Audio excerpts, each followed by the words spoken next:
जय हिंद दोस्तों, आप लोगों के लिए बीपीएससी घटना चक्र पूर्वावलोकन में प्रीवियस ईयर के भारत का भूगोल का सीरीज स्टार्ट कर रहे हैं। चलिए पहला क्वेश्चन देखते हैं।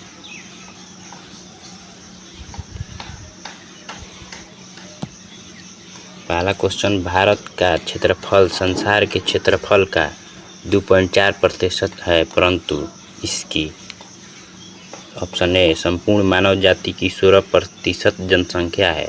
ऑप्शन बी संपूर्ण मानव जाति का 17% जनसंख्या है।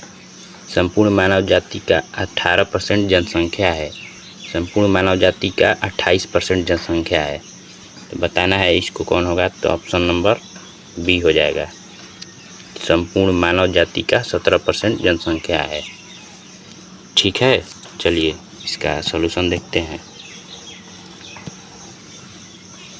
प्रश्न काल के दौरान विकल्प बी सही उत्तर था। भारत का क्षेत्रफल 32,87,469 वर्ग किलोमीटर है। कितना है पूछेगा, तो 32,87,469, जो संसार के समस्त स्थलीय क्षेत्रफल का लगभग 2.4% है। कितना प्रतिशत है, 2.4%। UNFPA द्वारा जारी state of world pollution 2025 report के अनुसार भारत में संपूर्ण विश्व की लगभग 17.8%, लगभग 18% जनसंख्या निवास करती है। चलिए अक्षांश विस्तार देखते हैं। निम्नलिखित में से किस राज्य से कर्क रेखा नहीं गुजरती है? उड़ीसा से कर्क रेखा नहीं गुजरती है। राजस्थान त्रिपुरा से गुजरती है। इसका ट्रिक हो जाएगा मित्र पर गमछा झाड़। देखिए दिया हुआ है सॉल्यूशन। कर्क रेखा भारत के 8 राज्य गुजरात, राजस्थान, मध्य प्रदेश, छत्तीसगढ़, झारखंड, पश्चिम बंगाल, त्रिपुरा, मिजोरम। इम्पोर्टेंट क्वेश्चन ये होता है। चलिए आगे देखते हैं। भारत विस्तृत है, बताना है कितना डिग्री, कितना मिनट और सेकेंड अक्षांश से कितना अक्षांश में स्थित है। तो इसका उपयुक्त में से कोई नहीं हो जाएगा, क्योंकि देखिए दिया हुआ है सॉल्यूशन कि भारत की मुख्य भूमि का विस्तार उत्तरी एवं पूर्वी गोलार्ध में 8 डिग्री 4 मिनट उत्तर से 37 डिग्री 6 मिनट उत्तरी अक्षांश। पूछेगा कितना है, 8 डिग्री 4 मिनट उत्तर से 37 डिग्री 6 मिनट उत्तरी अक्षांश। फिर देखते हैं तथा 68 डिग्री 7 मिनट पूर्व से 97 डिग्री 25 मिनट पूर्वी देशांतर के मध्य है। पूछेगा कितना देशांतर पूर्व में है, तो बताना है 68 डिग्री 7 मिनट पूर्व से 97 डिग्री 25 मिनट पूर्वी देशांतर के मध्य है। कर्क रेखा भारत की लगभग बीचों बीच से होकर गुजरती है, अतः स्पष्ट है कि कोई भी विकल्प सही नहीं है। ठीक है, चलिए अगले क्वेश्चन की ओर चलते हैं। निम्नलिखित नगरों में से कौन सा नगर कर्क रेखा के उत्तर में अवस्थित है? बताना है क्या होगा, आइजोल, इसलिए इसका बी होगा।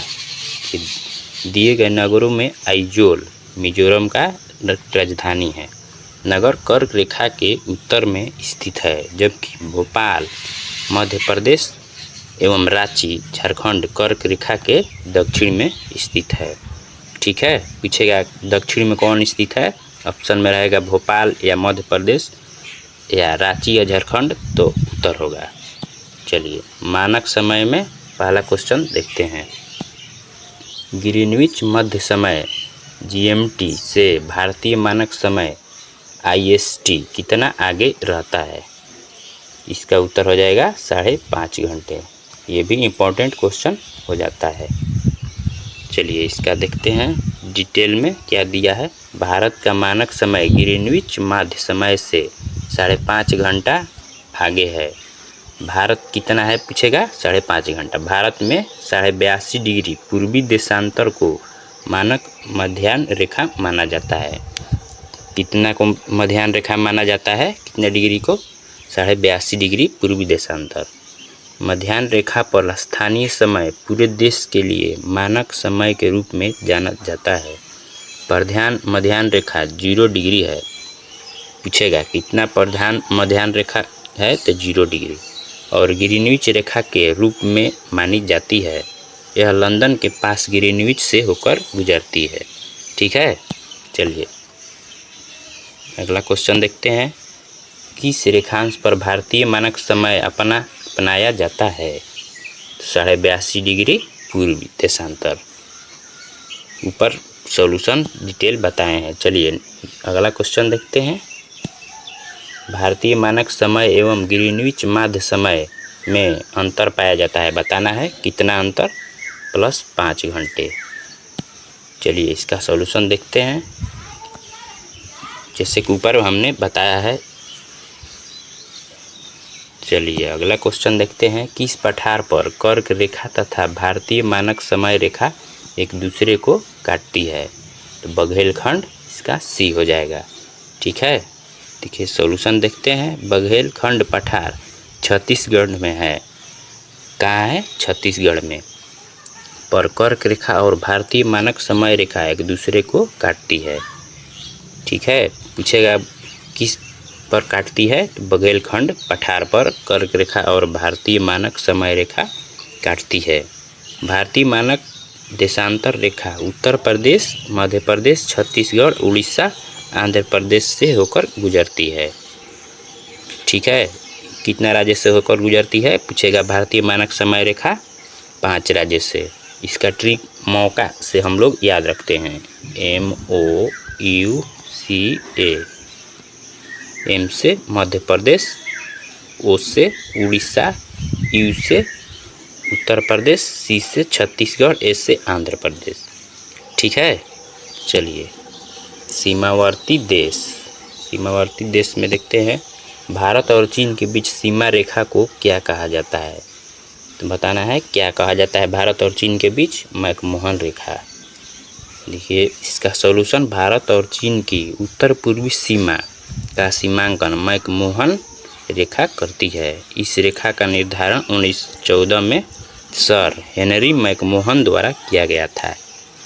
पूछेगा इसका कौन सा ईस्वी में निर्माण किया गया था और किसके द्वारा? तो 1914 में सर हेनरी मैकमोहन द्वारा। चलिए अगला क्वेश्चन देखते हैं। म्यांमार के साथ भारत के किन राज्यों की सीमाएं मिलती हैं? बताना है। तो इसका हो जाएगा पूर्वी राज्य, जो कि अरुणाचल प्रदेश, नागालैंड, मणिपुर, मिजोरम, जो कि लाइनें से है। अरुणाचल प्रदेश, नागालैंड, मणिपुर, मिजोरम पूर्वी राज्य है। इसका देखते हैं डिटेल क्या दिया हुआ है। अरुणाचल प्रदेश 520 किलोमीटर के साथ म्यांमार के साथ साझा करता है। नागालैंड 215, मणिपुर 398 और मिजोरम 510। इस सिर्फ सीमावर्ती राज्य को याद रखना है। चलिए अगला क्वेश्चन देखते हैं। निम्नलिखित देश में से किसकी भारत के साथ सबसे अधिक लंबी सीमा है? बांग्लादेश के साथ 4096। ये क्वेश्चन है इम्पोर्टेंट। चलिए इसका डिटेल देखते हैं क्या दिया है। भारत की सबसे लंबी सीमा बांग्लादेश के साथ लगती है, जिसकी लंबाई 4096 किलोमीटर है। कितनी है? 4096। असम, पश्चिम बंगाल, मिजोरम, मेघालय और त्रिपुरा ऐसे भारतीय राज्य हैं जो बांग्लादेश के साथ साझा करते हैं। ठीक है, इसको ध्यान रखना है कौन कौन साझा करते हैं। चलिए अगला क्वेश्चन देखते हैं। भारत के कितने राज्य की सामान्य सीमा पाकिस्तान एवं बांग्लादेश के साथ हैं? बताना है कि पाकिस्तान एवं बांग्लादेश के साथ। तो इसका ऑप्शन हो जाएगा कोई नहीं, क्योंकि बांग्लादेश पूर्व में है और पश्चिम में पाकिस्तान है, इसलिए कोई भी सीमा उन दोनों का नहीं मिलता जुलता है। तो डिटेल इसका देखते हैं। पाकिस्तान के साथ सीमा बनने वाले भारतीय राज्य एवं केंद्र शासित प्रदेश जम्मू कश्मीर, लद्दाख, पंजाब, राजस्थान एवं गुजरात है। इसको ध्यान रखना है। बांग्लादेश के साथ सीमा बनने वाले भारतीय राज्य असम, पश्चिम बंगाल, मिजोरम, मेघालय, त्रिपुरा है, जो कि एक दूसरे में कोई भी कॉमन नहीं है, इसलिए इसका उत्तर कोई नहीं हो जाएगा। चलिए और अगले पार्ट इसका नेक्स्ट वीडियो में लेकर आएंगे। धन्यवाद। लाइक, शेयर और